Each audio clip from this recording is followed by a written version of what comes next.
સત્સંગ એ દુર્લભ છે સાહેબ. બધું મળે, માત મિલે પુનિત આત મિલે, સુત ભ્રાત મિલે, જુવતી સુખદાઈ, રાજ મિલે ગજવાજ મિલે, એહી સાજ મિલે મન વાંછિત પાઈ, લોક મિલે વિધિલોક એટલે બ્રહ્મા, સુરલોક એટલે સ્વર્ગ, સુંદર ઓર મિલે સબી. અને નારદજી પહેલી વખત બદ્રિકાશ્રમમાં શ્રોતા બન્યા, સનત કુમાર વક્તા બન્યા. આને કીધું હવે ભક્તિ દેવીને બોલાવો. જ્ઞાન વૈરાગ્ય જાગતા નહોતા ને, હવે બોલાવો. આ કથાની તાકાત એટલી. જેને આમંત્રણ નહોતું ને એવા હજારો ઋષિ મુનિઓ બદ્રિકાશ્રમમાં આવ્યા.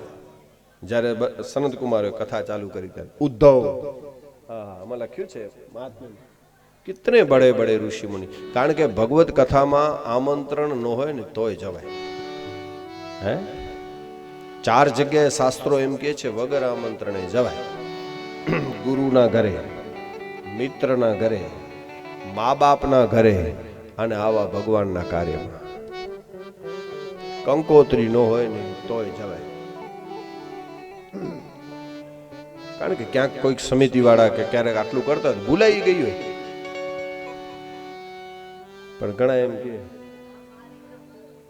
હાલવું છે મને કંકોત્રી નથી. ભગવાનના કાર્યમાં જે એમ કે ને મને કંકોત્રી નથી, તો એને એમ કેવું જોઈએ જો કોઈ છે ને મુકે કંકોત્રી નવી કથાની સાંભળવી છે તો એને કઈ જોવાની કે કંકોત્રી તો ઠીક, પણ બીજી જન્મ વખતે બને ને એને જન્મોત્રી કહેવાય. શું કહેવાય? શુદ્ધ કચ્છી મેં જન્મોત્રી.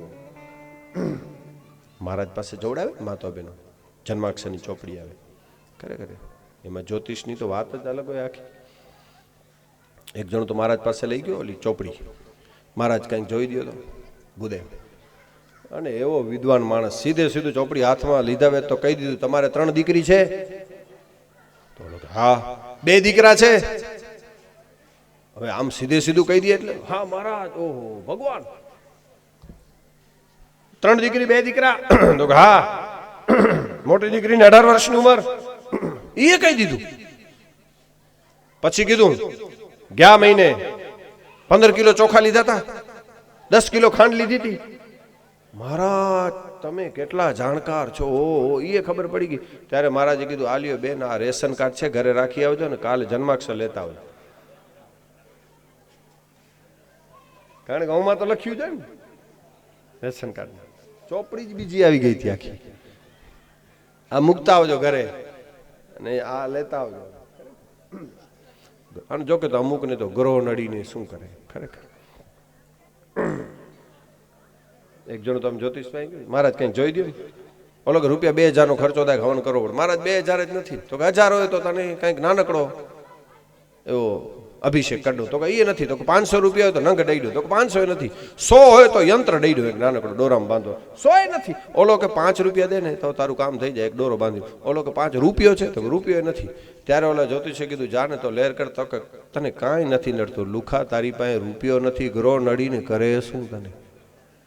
લઈ હું લે તારી પાસે કાંઈક હોય ને નડે એમ. જ્યાં ધનોત્પન્ન નીકળા હુआ है वहां क्या होता है? એટલે ભયભીત માણસને બધું નડે. સીધે સીધી વાત ઈ છે. એક વાત લખી ઘણી વખત આ સૂત્ર મને ગમે છે એટલે હું કહું છું. જય હો. 3 વસ્તુ નોટ કરજો નનદભાઈ. સુગ્ન સમાજ છે અને ચારણો નમી કુડગોર છે એટલે સતત અમારે કહેવું હોય કે આપણે તો ભાઈ ક્યાં જવાની જરૂર છે. શ્રદ્ધા અને અંધશ્રદ્ધાની એક પાતળી ભેદ રેખા છે. હે શ્રદ્ધા જરૂરી છે સાહેબ, પણ અંધશ્રદ્ધા જરૂરી નથી. કારણ કે એ તો ગમે ત્યાં ભટકાય.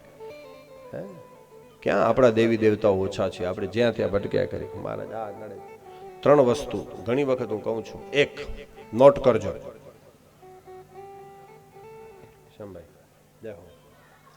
કાચા કાન, એક કાચા કાન, શંકાશીલ નજર 2 અને નબળું મન સ્વર્ગ જેવા ઘરમાં પણ તમને નરકનો અનુભવ કરાવશે. લખી લેજો. કાચા કાન, શંકાશીલ નજર અને નબળું મન. કરોડો રૂપિયા પડ્યા હશે ને તો નરક જેવું જ દુઃખ હશે. જો આ 3 વસ્તુ હશે તો. એક તો કાચા કાન, પછી શંકાશીલ નજર અને નબળું મન. ઓહો, રોતા જ હોય, રોતા જ હોય. ભયભીત હોય ને બધું નડે. નડે કે ન નડે? ભયભીત માણસ વાળા સહજ રીતે એને સતત કંઈક ને કંઈક થતું જ.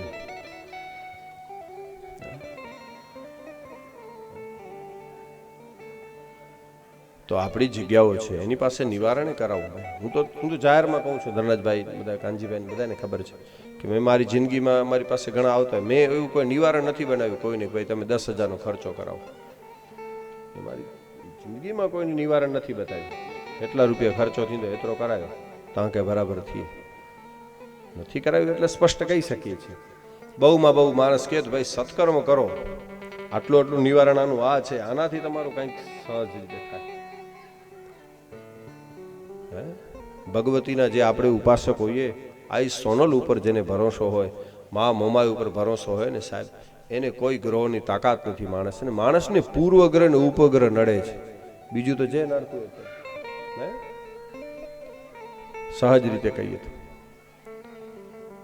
તો આપણે વાત એ કરતા હતા કે જેને કંકોત્રી નહોતી એ બદ્રિકાશ્રમમાં આવ્યા, અને જે જ્ઞાન વૈરાગ્ય, ભાઈ ભક્તિ જ્ઞાન અને વૈરાગ્ય વેદ મંત્રોથી નહોતા જાગ્યા, કથાના મંડપમાં આવ્યા ને ઠેકડો મારીને ઉભા થયા. આને જય જયકાર થયો. ભાગવત ભગવાન કી જય. વૃંદાવન વિહારી લાલ કી જય. અને હવે આગળ મહાત્મ્ય મેં એમ કીધું કે આ કથા અમૃતથી પણ ન મળે. જો હવે મારી વાત નથી, મહાત્મ્યમાં લખ્યું છે, ભાગવત ખોલજો ક્યારેક વાંચજો કે આ કથાની તાકાત કેટલી. ગંગાના કિનારે પરીક્ષિતને જ્યારે શ્રાપ થયો ત્યારે સુખદેવજી કથા ચાલુ કરતા હતા. હજી કથા ચાલુ નહોતી થઈ, પરીક્ષિતની આંખ બંધ હતી અને મંગલાચરણ કરે ન કરે, કરે ન કરે એવી પરિસ્થિતિ. એ વખતે સ્વર્ગના દેવતાઓ ગંગાના કિનારે આવેલા. ઇન્દ્ર, ચંદ્ર, અગ્નિ, યમ, કુબેર, વાયુ, વરુણ, દિગ્પાલો, 5 લોકપાલ, 10 દિગ્પાલ ગંગાને કાંઠે આવીને સુખદેવને કીધું, મહારાજ ઉભા રહ્યો, કથા પછી ચાલુ કરજો. શું? તો કે અમે સાંભળ્યું છે પરીક્ષિતને તક્ષક નાગ કરડવાનો છે. તો કે હા. તો કે અમે અમૃત લઈ આવ્યા છે. અમૃતનો ઘડો હાથમાં હતો ઇન્દ્રના હાથમાં. આ લખ્યું છે મહાત્મા. કીધું કે અમે અમૃત આપી દઈએ પરીક્ષિતને, અમૃત પી જશે તો તક્ષકના બાપની તાકાત નથી એને મારી શકે. દેવતાએ કીધું, સુખદેવજીએ કીધું દેવતાઓને, ભાઈ તમે અમૃત શું કામ આપો છો? લાલો લાભ વગર ન લોટે, કહેવત છે ને. તો કીધું દેવતાએ કે મહારાજ અમારે એક સોદો કરવો છે, પરીક્ષિતને અમે અમૃત આપી દઈએ અને એના બદલામાં ભાગવતની કથા જે તમે રાજાને સંભળાવવાનો છો ને અમને સંભળાવો.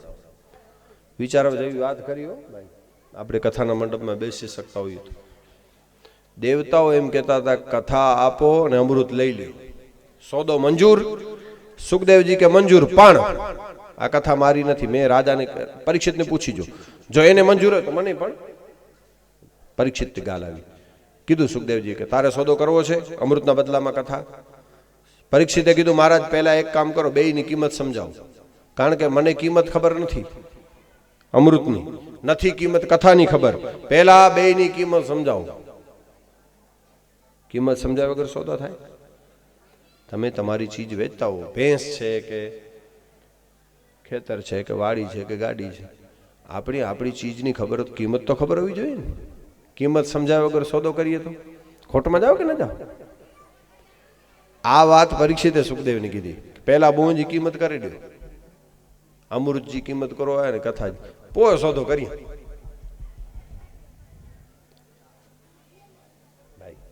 કિંમતો કેર કરી.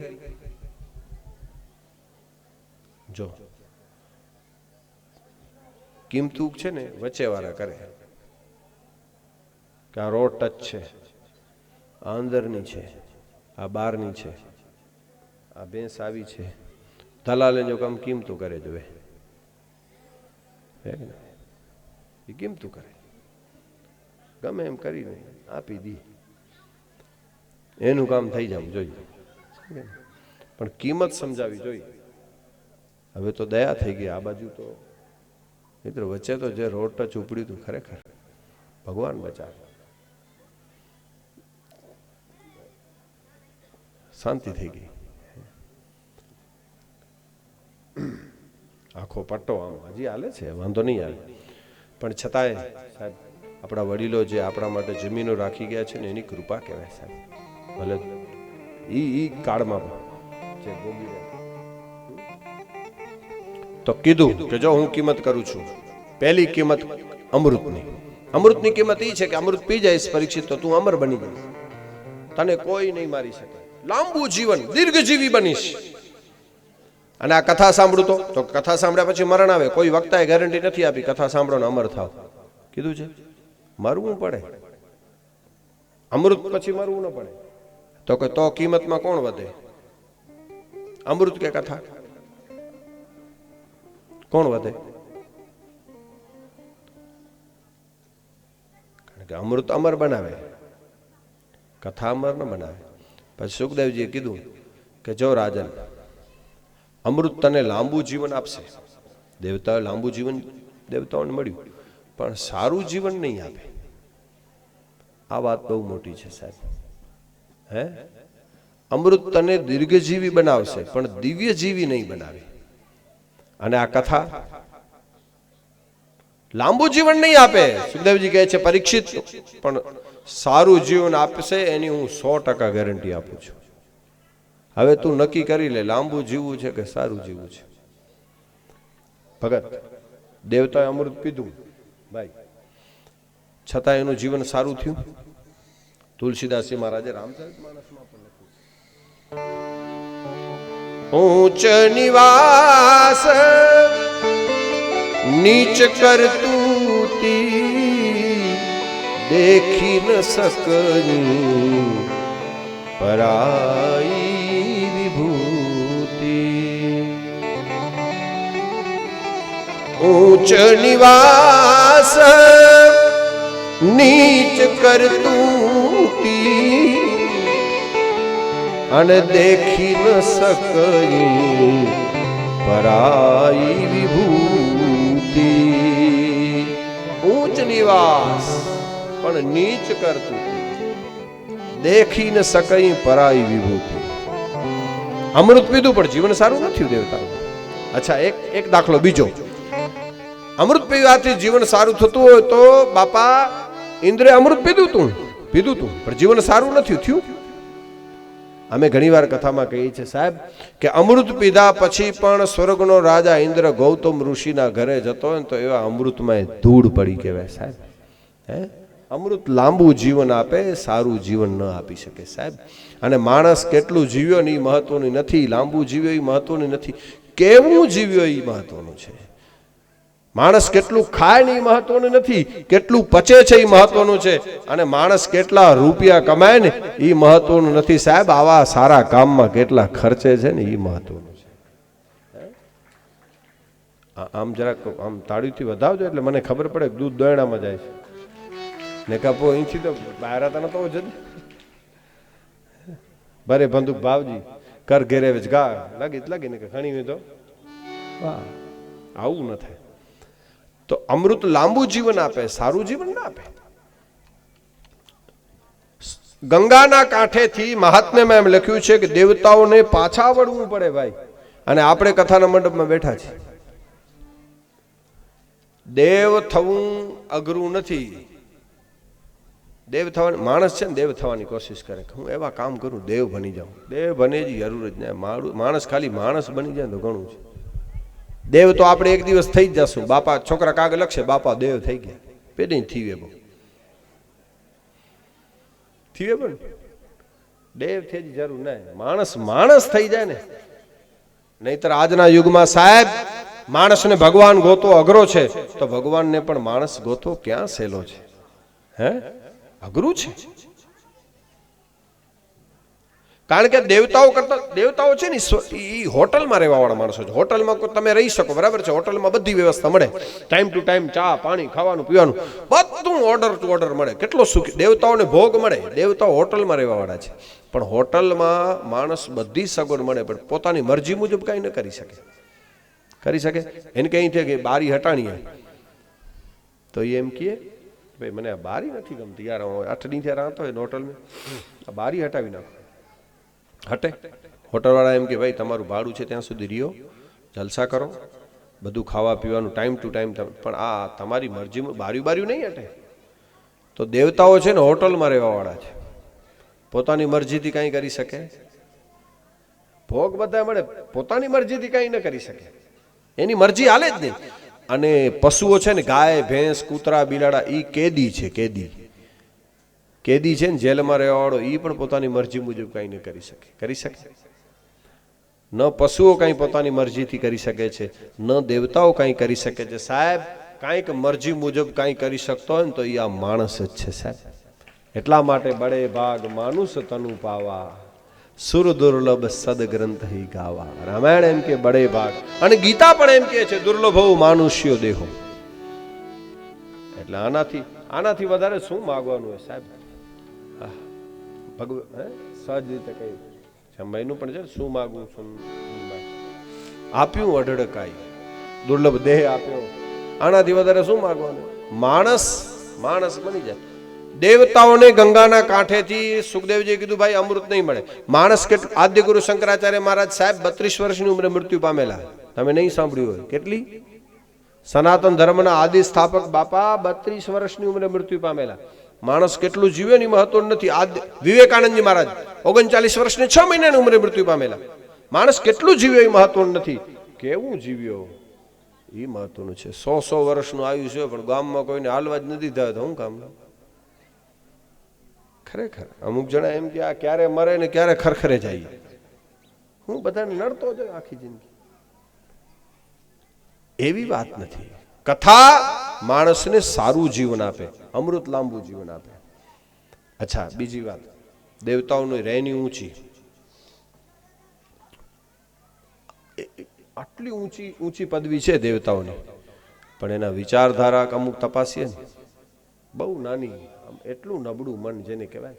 સમાજમાં ગામમાં અમુક માણસો એવા હોય કે જે દેખાવમાં બહુ જોરદાર લાગતા હોય, અમુક માણસો નાના લાગતા હોય, સાદા કપડા, બિચારા આપણને એમ લાગે. ભીડમાં ન હોય, ભીડમાં ગીર્દીમાં આગળ ન હોય, પણ એની વિચારધારા તપાસો ને. એના માટે એક માણકભાઈનો દુઓ, જય હો, કે ધરણી પર બેઠી ચકોર નિહાળે ચાંદને. ચકોર નામનું પક્ષી હોય ને, ખાડામાં બેઠું હોય, ખાડે મેવે ચકોર નામનું પક્ષી, એનું સ્થાન બહુ નીચું હોય, પણ દ્રષ્ટિ કેટલી ઊંચી. ચકોર નિહાળે ચાંદને, આહા, ચંદ્ર સાથે એની દ્રષ્ટિ લાગી ગઈ. વિચારધારા, એની નજર જોરદાર. ભલે સ્થાન નબળું છે, સ્થાન નીચું છે, સમાજમાં અમુક માણસો આમ નીચા લાગતા હોય, પણ એની દ્રષ્ટિ જુઓ ને, વિચારધારા જુઓ ને, તો સાહેબ આપણને પગે લાગવાનું મન થાય. અને અમુક માણસો બહુ ઊંચાઈએ લાગે, પણ ભગવાન બચાવે. એના માટે આ નાનકડો દુહો. ધરણી પર બેઠી ચકોર નિહાળે ચાંદને, અને ઓલો ગગને ચડેલ ગીધ પણ મળદા ભાડે માણકા. ગીધ કેટલું ઊંચું ચડે, ગગને ચડેલ ગીધ પણ કેટલો મેળધો પીવાય. દ્રષ્ટિ તો ઊંચાઈ મહત્વની નથી સાહેબ, સ્થાન મહત્વનું નથી, મહત્વની વિચારધારા છે. કઈ વિચારધારા ઉપર આપણે છીએ? દેવતાઓની આટલી ઊંચી, ઊંચ નિવાસ નીચ કરતું દેખીને સકહી પરાઈ વિભૂતિ. તુલસી પણ રામાયણમાં લખે, ઘણી બધી ચોપાઈઓ લખી છે. પરીક્ષિતને કીધું હવે નક્કી કર, અમૃત પીવું છે કે કથા? દીર્ઘજીવી બનવું છે કે દિવ્યજીવી? બીજી વાત, હવે બીજી કિંમત. એક કિંમતમાં અમૃત રહી ગયું હેઠે, કથા ઉપર આવી ગઈ, સત્સંગ ઉપર આવી ગઈ. કારણ કે દેવતાઓને આમ જો અમૃત પીવા વાળાની મુશ્કેલી બહુ હોય ખરેખર. રામાયણમાં તમે જુઓ, રામ રાવણના યુદ્ધમાં વાંદરાઓએ મદદ કરી છે, બરાબર છે. દેવતાઓ એકે યુદ્ધમાં નથી આવ્યા. શું કામ નથી આવ્યા ભાઈ? પ્રશ્ન તો થાય ને. વાંદરાઓએ રામની મદદ માટે આવ્યા, તો રામ રાવણના યુદ્ધમાં આટલું ભયંકર યુદ્ધ હતું, કોઈ દેવતાઓ આવ્યો નથી લંકાના મેદાનમાં યુદ્ધ કરવા માટે. ન કરી શકે માધવ. ભગવાન એના માટે આવ્યા હતા, દેવતાઓ માટે. પણ દેવતાઓની મુશ્કેલી શું હતી ખબર? અમૃત પી લીધું હતું એ. કારણ કે રાવણને એ પૂગે એમ હતા નહીં દેવતાઓ. દેવતાઓનો વાંધો શું હતો કે આપણે યુદ્ધ કરવા માટે જાશું, ન કરે નારાયણ, આપણે રાવણને મારી શકીએ એમ તો છીએ નહીં, પહોંચીએ એમ નથી. રાવણ એટલો શક્તિશાળી છે, અને આપણને રાવણ મારી નાખે યુદ્ધમાં તો વાંધો નહીં, પણ આપણે મરીએ એમ નથી. ન કરે નારાયણને એકાદ બે હાથને એકાદ પગ ભાંગી નાખે અને પછી મૂકી દે તો આખી જિંદગી કેમ જીવતા રહેવું? કારણ કે મરીએ ન શકીએ, અધમો કરીને મૂકી દે. એ દેવતાઓની કેટલી પરિસ્થિતિ નબળી હશે બોલો. એટલે અમૃત પીવું, મૃત્યુ પણ એક જીવનનો ક્રમ છે સાહેબ. એ પણ એક અનિવાર્ય ક્રમ છે. ન હોય તો મૃત્યુ. હે, એક માણસ આમ દોડે જાતો, સંતે કીધું ભાઈ ક્યું દોડ રહ્યો, ધીરે ચાલ. તો કે આરામ માટે. તો કે ભાઈ દોડવામાં આરામ છે કે ધીમે હાલવામાં? એટલે યુવાને કીધું ધીરે ચલને में. अच्छा संत ने कहा ये बताओ धीरे चलने में आराम है खड़े रहने में? बोले खड़े रहने में, ઊભું રહેવામાં. તો કીધું ઊભું રહેવામાં આરામ છે કે બેસવામાં? તો કે બેસવામાં. સંતે કીધું બેસવામાં આરામ છે કે સુવામાં? તો કે સુવામાં. તો કે સુવામાં આરામ છે કે નીંદરમાં? તો કે નીંદરમાં. બસ. સંતે કીધું હું એ જ કહેવા માંગુ છું કે નીંદર છે ને એ ટેમ્પરરી મોત છે, અને મોત છે એ પરમાનન્ટલી નીંદર છે. નીંદર એ ટેમ્પરરી મોત, અને મોત એ પરમાનન્ટલી નીંદર. इतनी सी बात है. અને એટલા માટે એક દીન સાસા કેરી અવધ નીર તન અંજલિ ટપકત શ્વાસો શ્વાસ હરી બજાવેણ જાત હૈ અવસરની શરદા. અને દેવતાઓ પાછા વળ્યા. બીજી કિંમત, અમૃત માણસને લાંબુ જીવ ના આપે, કથા સર. હવે અમૃત છે ને નિર્ભયતા ના આપે. આ મોટી વાત છે ભાઈ. દેવતા અમૃત પીધું પછી ભય શોનો? પણ ભાગવું પડે ને રણના મેદાનમાંથી. નહીતર અમૃત પીધા પછી કોનો ભય હોય? પણ અમૃત નિર્ભયતા. અને ભાઈ એક વાત લખી લેજો, નિર્ભયતા છે ને એ સત્યતાના માર્ગે જ આવે. કોલર ઊંચા કરીને ગામમાં હાલવું હોય ને તો સત્યતા વગર હાલી જ ન શકાય. 100 વાતની નિર્ભયતા છે એ જ જીવન, અને ભય છે એ જ મરણ. નિર્ભય ક્યારે થઈ શકાય? સત્યતા વગર નિર્ભયતા હોય જ નહીં. 100 વાતની એક વાત. હે, દેવતાએ અમૃત પીધું, નિર્ભય ન થઈ શકે. અને આ કથા તને નિર્ભયતા આપશે. ભાગવત પરીક્ષિતને કીધું શેની નિર્ભયતા? ભય શેનો? મોટા મોટો ભય શેનો? આટલા બધા બેઠા છીએ, બધાને મોટા મોટો ભય છે ને મૃત્યુનો છે ને. ઈમાનદારી પૂર્વક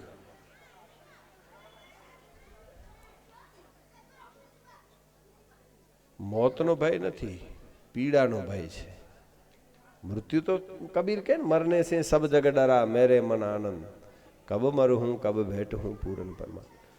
તો આ કથાનું ફળ છે ને નિર્ભયતા છે. આના મંડપમાં ક્યારેક બેઠા હશું ને સાહેબ, તો મૃત્યુ આવશે ને તોય ભય નહીં લાગે. આ નિર્ભયતા ભાગવતનું મોટામાં મોટું ફળ છે. 5 ફળ મારે તમને કહેવા છે ભાગવતના. એમાંનું એક ફળ છે નિર્ભયતા. લેખો કરી જા, 5 ફળ ભાગવતના. અને 5 ફળ 9 અક્ષર ઉપર છે. એનો પહેલો અક્ષર ન, એક નિર્ભયતા. આ કથા સાંભળવાથી નિર્મળતા આવે. બીજો ફળ છે નિર્મળતા. આ કથા સાંભળવાથી માણસ નિષ્પાપ બને. નિષ્પાપ. 3, આ સાંભળ્યા પછી માણસ નિસંદેહ થાય. કારણ કે સંશયાત્મ વિનશ્યતિ, ગીતા એમ કે છે. સંસ્કાર છે ત્યાં સુધી. તો આને સાંભળ્યા પછી નિસંદેહ. કેટલા થયા? 4. નિર્ભયતા, નિર્મળતા, નિષ્પાપ, નિસંદેહ, અને 5મું ને છેલ્લું ફળ નિર્વાણ. નિર્વાણ એટલે મોક્ષ. આ ભાગવતના 5 ફળ છે. મહાત્મ્યમાં લખ્યું છે નિર્ભયતા, નિષ્પાપ, નિસંદેહ, નિર્મળતા અને નિર્વાણ. અને દેવતાઓ ગંગાના કાંઠેથી વળ્યા પાછા. આ કથા એને ન મળી. આપણે કથાના મંડપમાં બેસી શકીએ છીએ. બડે ભાગ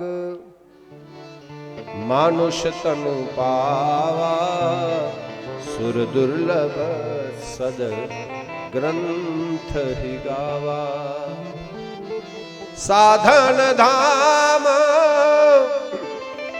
મોક્ષ કરી દ્વારા સાધન ધામ મોક્ષ કરી દ્વારા પાહીન તે પર લોક સવારા બડે ભાગમાં નુસતન પાવા બડે ભાગ માનુષે તન પાવા સુર દુર્લભ સદગ્રંથ હિ ગાવા સુર દુર્લભ સદ ગ્રંથ હિ ગાવા સાધન ધામ મોક્ષ કરી દ્વારા સાધન ધામ મોક્ષ કરી દ્વારા પાહીન તે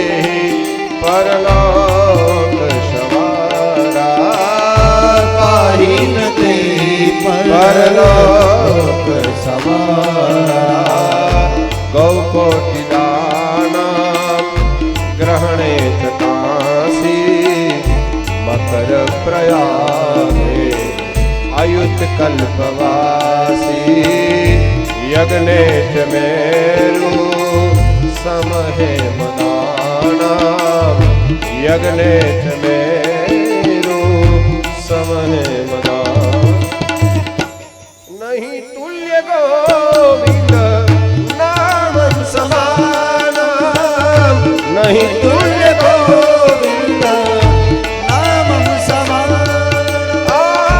ગૌકોટિ દાના ગ્રહણે ચકાસી મકર પ્રયાગે આયુત કલ્પવાસી દાનમ ગ્રહણે ચકાસી મકર પ્રજાગે આયુત ઈશ્વરદાસ મહારાજ એમ કે કાશીમાં જઈને માણસ ગૌ કોટી દાનમ કરોડ ગાયોનું દાન આપે ગ્રહણના કાળમાં અને જે ફળ મળે મકર પ્રયાગે અયુત કલ્પવાસી પ્રયાગમાં ના મકરમાં એક કલ્પ સુધી રહીએ એક કલ્પ વર્ષો સુધીની ગંગામાં ડૂબકી મારે જે ફળ મળે યજ્ઞ કરાવી ઘરાવે ઘરે યજ્ઞ છે મેરુ સમ હેમદાનમ મેરુ પર્વત જેટલું સોનાનું દાન આપે ઢગલો ભરાય એટલું છતાંય પણ નહીં તુલ્ય ગોવિંદ નામમ સમાનમ માટે नाम लिया सो जान लिया सकल शास्त्र का भय बिना नाम नर के गयो ओ पट पट चारवे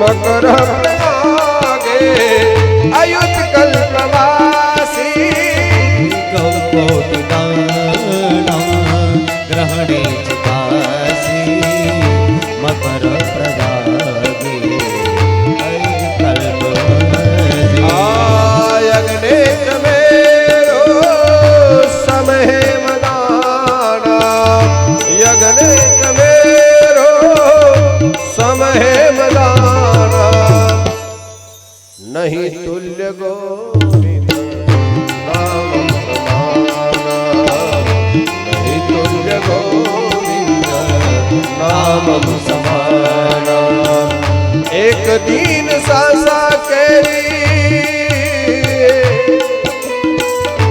एक दीन श्वासा करे दौरी टूटवानी प्रभु पास जઈને બંધા मांग मेहरबानी બંધા मांग मेहरबानी एक दिन सासा केरी दोरी टूटवानी प्रभु पास जईने बंदा मांग मेहरबानी रे बंदा मांग मेहरबानी काया तारी छे कागज की कोतड़ी કાગજ કી કોથળી ભૂલાવે છે હવાથી ભરેલી ભૂલાવે છે હવાથી ભરેલી અને કાળના ઝપાટે તો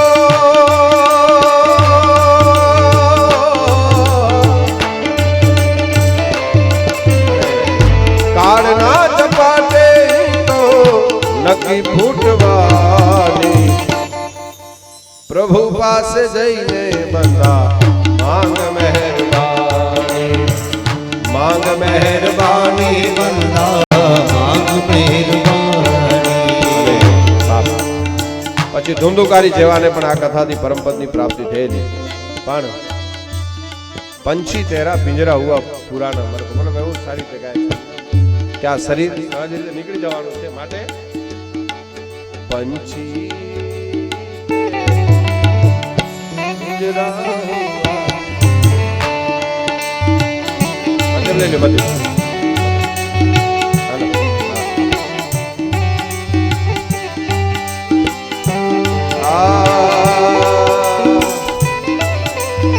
આયુષ નીરતન અંજલિ પાણીનો ખોબો ભરીએ કેટલી વાર पत्ता बोला वृक्ष से सुनो वृक्ष वनराय अब की बेर कब मिलेंगे दूर गिर के जाए एक પાંદડું ઝાડને એમ કહેતું पत्ता बोला वृक्ष से सुनो वृक्ष वनराय अब की बेर कब मिलेंगे दूर गिर के जाए क्यारे परसो दूर गिर के जाए तरवर बोला पात से सुनो पात मम बात तरवर बोला पात से सुनो पात मम बात यह जग की यह रीत है एक आवत एक जा पंछी तेरा पिंजरा हुआ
बादल छाया देख देख के झूलन छाया माया माया बादल छाया देख देख के क्यों बरमाया एक दिन माटी में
કેટલી મોટી વાત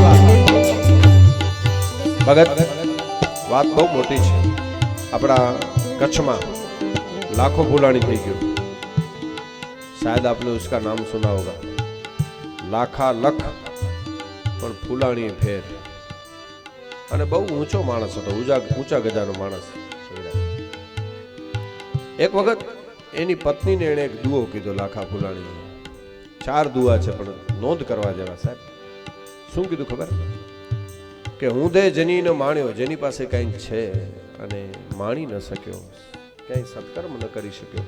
હું દે જનીનો માણ્યો, લાખો ભેણે ફટ. લાખો બોલે, લાખો ભણે ફેટ, એના જીવનને ધિકાર છે.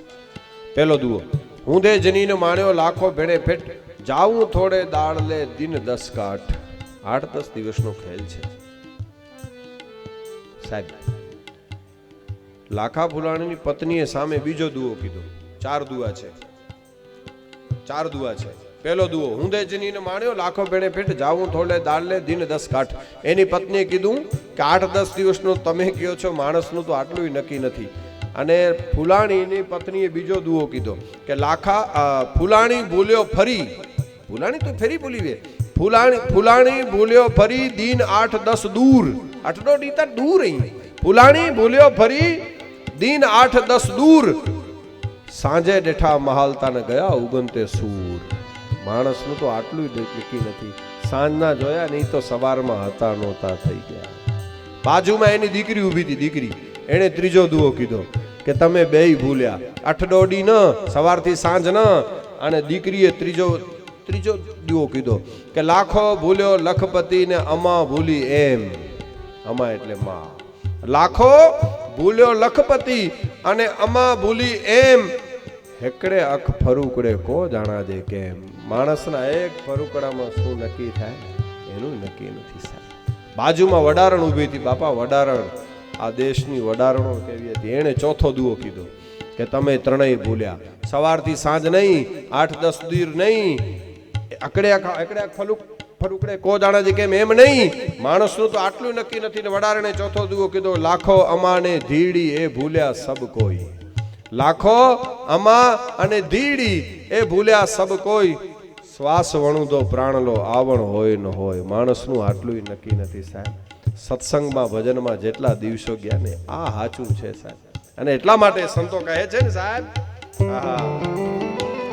इस जग में नहीं कोई किसी का दोस्त, मतलब घड़ी दो घड़ी का.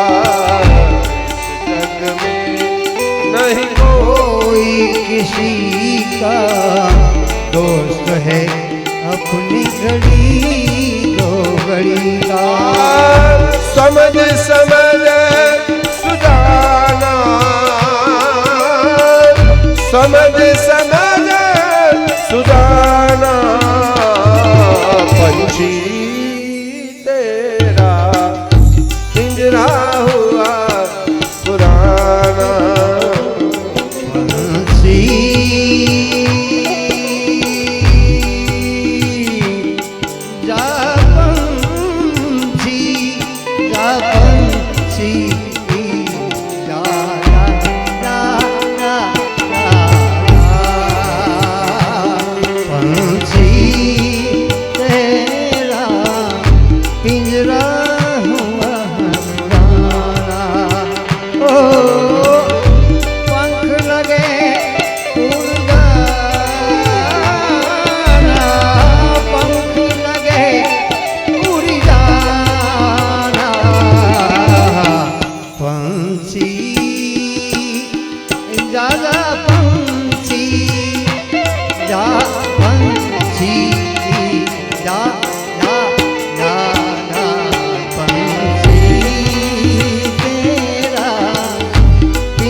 પાંચ મિનિટ માટે મહાત્માનો છેલ્લો અધ્યાય લઈ લઈએ.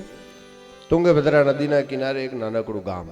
આત્મદેવ નામનો એક બ્રાહ્મણ રહેતો હતો. એને કોઈ સંતાન નહોતું. અનેક તપ કર્યા પછી કંટાળીની મરવા માટે જાય છે. એમાં એક સંતે એને બચાવ્યો. કીધું ભાઈ શું કામ મરે છે? તો કે મહારાજ મારા ઘરે સંતાન નથી, સંપત્તિ ઘણી છે ઓમ, પણ કોઈ સંતાન નથી. સંતાન થાય એવું વરદાન આપો, નહીં તો હું મરી જઈશ. અરે ભાઈ સંતે બોધ આપ્યો, સંતાન નથી તો એમ સમજવાનું બધું ધન ભગવાને આપણા હાથે વાપરવાનું લખ્યું છે. કારણ કે દીકરા નથી ને એ રડે છે ને એ રડે છે. ભાઈ સંતાનો જ મુક્તિ અપાવી દે એવા બ્રહ્મા નહીં રહેવાનું. હા, શ્રાદ્ધથી જીવને સારી યોની મળે, પણ બાપ કાળા ધોળા કરે એ કર્મ તો એને જ ભોગવવા પડે. કોઈ એમ કે હું ગમે તેમ કોઈકના ગળા કાપીશ ને છોકરાઓ મને છોડાવી દે, એ વાતમાં માર નથી. શ્રાદ્ધથી જીવને સારી યોની મળે. સંતે બોધ આપ્યો. તારે ઓલો આત્મદેવ બ્રાહ્મણ કે મહારાજ મારા આંગણામાં ગાય બાંધું, ગાય નથી વિયાતી, ઝાડ વાવું તો એને ફળ નથી આવતા, આવું વાંચ્યા મેં. સંતને દયા આવી ગઈ, એક ફળ આપ્યું, હાલે તારી પત્નીને ખવડાવ દે. આત્મદેવ બ્રાહ્મણ ઘરે આવે, એની પત્ની ઝઘડાખોર બાઈ, એનું નામ હતું ધૂંધલી, તર્ક વિતર્ક કરનારી. વિચાર્યું કે આ ફળ ખાઉં તો હું દુઃખી થઈશ, અત્યારે આમ જલસા છે, આટલા પૈસા છે, પછી દીકરો થાય ક્યાંય જવાય નહીં. પણ હવે પતિએ ફળ આપ્યું છે, દીકરો થાય એ ફળ સંતની પ્રસાદી ખોટી ન હોય, કરવું શું? બાજુમાં એની બેન રહેતી હતી, એના જેવી જ ખટપટી હતી. એને કીધું હવે શું કરું? એની બેન કે એક કામ કર, મારા ઘરે 6 દીકરા છે, 7મું સંતાન થવાનું છે, મારા ઘરે ગરીબી બહુ છે, તારી પાસે ધન ઘણું છે, તો તું મને રૂપિયા આપજે, હું તને દીકરો આપી દઈશ. છુપી રીતે સંતાન થવાનું છે એવું નાટક ચાલુ રાખ. આત્મદેવ બ્રાહ્મણ ભોળો છે. આ કથા જીવ માત્રની છે. તુંગભદ્રા, ભદ્રક એટલે કલ્યાણ કરનારી આ નગરી, એમાં આત્મા રહીએ છે, એના લગ્ન થાય છે બુદ્ધિ સાથે. બુદ્ધિ તર્ક વિતર્ક કરે, આત્મા ભોળો છે, અને એની બુદ્ધિની એક બેન છે મન. આ મન અને બુદ્ધિની ખટપટ આત્મા સમજી શકતો નથી. એમાં એની બેનના ઘરે દીકરો થયો, તો કે આ ફળનું શું કરું? ફળ આંગણામાં ગાય બાંધી હતી, એને ખવડાવી દે. પરીક્ષા તો થાય કે દીકરા થાય સંતની ફળથી.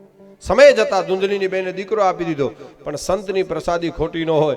ગાયે વાછરડાના બદલે મનુષ્ય આકારના બાળકને જન્મ આપ્યો. એના કાન ખાલી કાન છે ને એ વાછરડા જેવા હતા, ગાય જેવા કાન. એથી બાળકનું નામ પડ્યું ગૌકર્ણ. વિદ્વાન થયો, જ્ઞાની થયો, પંડિત થયો. અને ઓલો ધૂંધુકારી, ચોરી, લૂંટ, વ્યભિચાર નાનપણથી. 2 છોકરા મોટા થયા. એમાં એક દિવસ ધૂંધુકારી યુવાન થયો ને, પહેલાથી બ્રાહ્મણનો દીકરો, પણ આખા ગામને જેને કહેવાય ને ત્રાહીમામ, ચોરી લૂંટ ન કરવાના ધંધા. એમાં યુવાન તો એક દિવસ એના બાપે પૈસા આપવાની ના પાડી, બાપને લાત મારી, અને દીકરાની લાત પાડીને તેથી આત્મદેવ બ્રાહ્મણ રોવા બેઠો. અને એને થયું તેથી મને સંતે કીધું હતું આ વાત સાચી છે, આના કરતા તો વાંચ્યો હતો એ સારું. આવા દીકરા હોય તો શું ને ન હોય તો શું. કાઉ જાજા કાગોલિયા ને કાઉ જાજા કપૂત, હિકડી સી મયણ ભલી ને એકડો ભલો સપૂત. ગુણવાન પુત્ર એક હોય ને તો સાહેબ આવા આખા કુળને તારી દે ને. અને મૂર્ખ 100 હોય તો નકામ. બાપાને કોઈ કે પૂછ્યું, બાપા તમારે કેટલા દીકરા? બાપા કે 7 દીકરા. ઓહો બાપા, તો તમને લીલા લેર હશે ને. બાપા કે બધા જેલમાં છે, એકે ઘરે નથી. એના કરતા એકાદો ને ઘરે રહ્યો. ગુણવાન એક હોય તો આખા કુળને તારી દે. ખરેખર મૂર્ખ 100 હોય તો નકામ. એક ભાઈના ઘરે મહેમાન આવે, છોકરાને કીધું એના બાપા, જા તો મહેમાન માટે કંઈક લઈ આવતો. છોકરા એવા હોય, 15 મિનિટ થઈ, છોકરો રિક્ષા લઈ આવે મહેમાન માટે. જાવ ક્યાંય મોકલો તો લેવા માટે રિક્ષા લઈ આવે. એટલે ગુણવાન એક હોય તો આખા કુળને તારી દે. અને આત્મદેવ બ્રાહ્મણને ગોકર્ણ બોધ આપે છે, હવે ઘર છોડી દો, કારણ કે કાળ લાત મારે ને પછી છોડું. આત્મદેવ બ્રાહ્મણ તપ માટે નીકળી ગયો વનમાં. હવે તો ધૂંધુકારી એકલો થયો, રોજ એની માને માર મારતો. રોજનું માંડ સહન થવાથી ધૂંધલી પણ ગામના કૂવામાં પડી, એણે આત્મહત્યા કરી લીધી. જેના દીકરા ધૂંધુકારી હોય ને એ મા બાપને કમોતે મરવું પડે. સમય ગયો ને, ધૂંધુકારી 5 વારાંગનાના મોહમાં ફસાણો. એને રાજી કરવા માટે ચોરી કરતો, એક રાજાનો ખજાનો તોડી આવ્યો. વારાંગને વિચાર કર્યો આ પકડાશે તો રાજા આપણને ફાંસીની સજા કરશે, એટલે એને મારી નાખ્યો એના જ ઘરમાં. કાપ્યો પણ મરતો નથી, હાથ પગ કાપી નાખ્યા, મર્યો નહીં. છેવટે અગ્નિથી ધગધગતા અંગારા મોઢામાં નાખી જેમ તેમ એને મારી નાખ્યો. કારણ કે અતિ પાપીને મોત ના આવે જલ્દી, અને અતિ પાપી મર્યા પછી સ્વર્ગમાં ન જાય, નરકમાં ન જાય, પ્રેત બને. ધૂંધુકારી પ્રેત થયો. પ્રેત યોની બહુ ખરાબ યોની છે સાહેબ. સામે પાણી દેખાય, તરસ લાગી હોય, સોયના નાકા જેટલું મોઢું હોય, તરસ લાગી હોય પણ પાણી પી ન શકે. પાણી દેખાય સામે, વિકટ યોની છે. એમાં ગૌકર્ણને સમાચાર મળ્યા. આવે છે ગયા શ્રાદ્ધ કરીને પોતાના ઘરમાં રાતનો સમય, કોઈકના રડવાનો ભયંકર અવાજ. કારણ કે દુઃખી થતા યાદ કરું, મુશ્કેલી જ્યારે પડે ત્યારે તને યાદ કરું, સુખી થતા વિસરું તને, દુઃખમાં હું યાદ કરું. અતિ પાપી માણસ પણ રડે છે. ગૌકર્ણ પૂછે, ભાઈ તું કોણ છો? પ્રેત દેખાય નહીં, બોલી ન શકે. એટલે મંત્રોચ્ચાર કરીને પાણી છાંટ્યું ને અને વાચા, અહો ભ્રાતા સ્વદીયોયમ, અહો ભ્રાતા સ્વદીયોયમ. અરે હું તારો ભાઈ છું, પણ તારી આ દશા, તારા માટે તો મેં ગયા શ્રાદ્ધ કર્યું છે. ગયા શ્રાદ્ધ એટલે ઉત્તમમાં ઉત્તમ શ્રાદ્ધ. પણ ધુંધુકારી એમ કહે છે કે એક બે નહીં 100 ગયા શ્રાદ્ધ કરીશ તો મને મુક્તિ નથી મળવાની. તો કે ઉપાય શું? તો કે એ મને ખબર નથી, તું કર, પણ મને આમાંથી છોડાવો. ધુંધુકારી લડે છે. બીજા દિવસે ગૌકર્ણ સવારમાં સંધ્યા કરતી વખતે સ્તંભન પ્રયોગ કરી સૂર્યનારાયણને અટકાવ્યો. કેટલા દેશના વિદ્વાનો બ્રાહ્મણ હશે. ગૌકર્ણે અર્ઘ્ય આપીને સૂર્યનારાયણને પૂછ્યું કે મારા ભાઈને મુક્તિ મળે એવો ઉપાય બતાવો. ને મહાત્મામાં લખ્યું છે, મારી વાત નથી, ખુદ સૂર્યનારાયણ બોલ્યા છે. ગૌકર્ણને કીધું જેને ગયા શ્રાદ્ધથી પણ મુક્તિ ન મળે ને એવા પિતૃને પણ ભાગવત કથા મોક્ષ અપાવી શકે છે. માટે તમે એનું આયોજન કરો. અને ભાદરવા સુદ નોમથી ગૌકર્ણ મહારાજ ધુંધુકારીના મોક્ષ માટે આ કથાનો પ્રારંભ કર્યો. સાહેબ કેટલું અદ્ભુત પ્રકરણ હશે. નૈમિષારણ્યમાં આ કથા કેવી રીતે ઉતરી ખબર? આખું ગામ આવ્યું, ધુંધુકારી વાંસમાં આવી. પહેલાના સમયમાં મંડપ જ વાંસના હતા. જોને આજે પણ કાઠિયાવાડમાં એટલે ક્યાંય જગ્યા ન મળી એટલે વાંસમાં બેઠો. એટલે વાંસ આપણે સૂક્ષ્મ રીતે રાખીએ. અને 7 દિવસની કથા પૂરી થઈ, બધી ગ્રંથિઓ તૂટી અને જેને કહેવાય ને કે ધુંધુકારીને લેવા માટે આકાશમાંથી પુષ્પ વિમાન આવ્યું. આવા પ્રયત્ને પણ જો પરમ ગતિની પ્રાપ્તિ થતી હોય તો આપણું કલ્યાણ શું કામ ન થશે? આ કથાનો મહિમા છે. તો મહાત્મ્ય પૂરો કરી. હવે આ કથા વેદવ્યાસે ક્યારે રચી હતી, શું કામ રચી હતી, કોને ભણાવી હતી, પરીક્ષિતને શું કામ સાંભળવું પડ્યું, એ બધી કથા આપણે કાલે સવારના ભાગમાં લઈશું. અત્યારે કથાને વિરામ આપીએ. 6:30 જેવો થોડોક સમય આજે આપણે મધ્યાહન કાળે પણ એ પ્રમાણે હતા એટલા માટે 6:30 થયા છે, પણ કાલે રાબેતા મુજબ આપણે કરી લેશું. તો યજમાનો બધા આરતી માટે આપશે. 2 ઘડી માટે હરિનામનો આશ્રય અને અત્યારની કથાને વિરામ. ચાલો.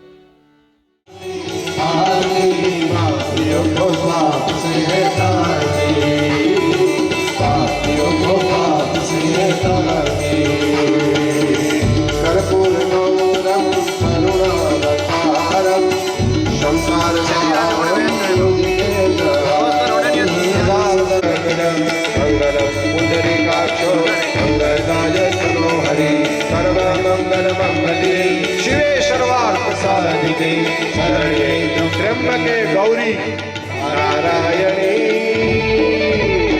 नमोस्तुते मां नारायणी नमोस्तुते. હાથથી પેલા પોથીજીને આરતી આપી દો, પછી તમે આરતી લઈ લો.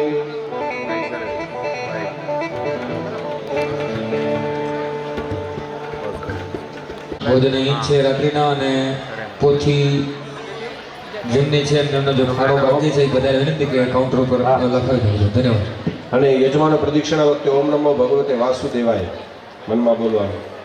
ઓમ નમો ભગવતે વાસુદેવાય, હરિ ઓમ નમો ભગવતે વાસુદેવાય,